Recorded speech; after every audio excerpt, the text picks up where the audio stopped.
Afonso já passou dos 60 anos de idade.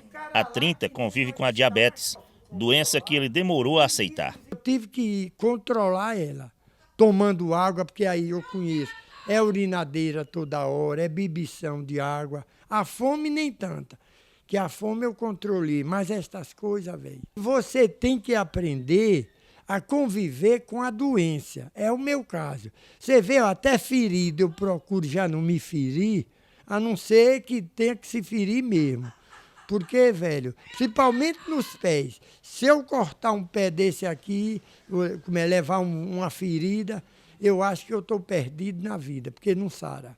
Depois que a ficha caiu, o artesão passou a ter 2 companheiros inseparáveis. Essa máquina para medir o nível de açúcar no sangue todos os dias e as ampolas de insulina, remédio usado para tratar a diabetes. Antes de eu tomar insulina, a primeira dose, eu estava aquela pessoa sem coragem para nada. Depois que tomei a insulina com 1 hora, 2 horas, aí eu parecia que não tinha nada. Andando normal naquele ano. A diabetes é uma doença silenciosa.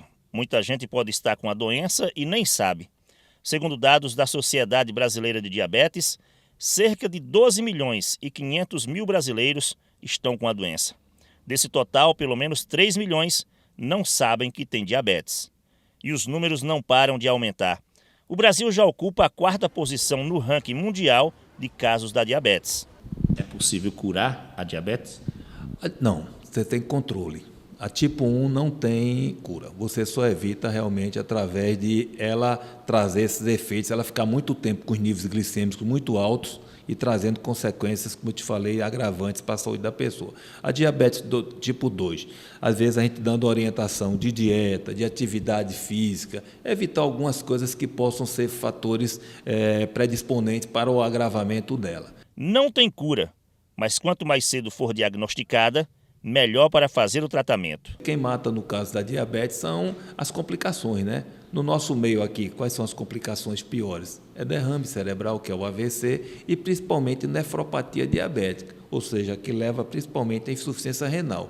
Às vezes a pessoa só descobre quando a pessoa realmente já nos procura já com algumas complicações e a gente chega a fazer o diagnóstico depois que a gente busca alguns sintomas e sinais que são decorrentes no caso da diabetes. E para fazer um tratamento correto, é preciso fazer algumas restrições nas ações do dia a dia. Principalmente no caso são derivados do açúcar, né? São os carboidratos. Aqui, logicamente, na gente é o que? É o açúcar em si e massas, né? Que a gente mais se habitua aqui no nosso Nordeste, né?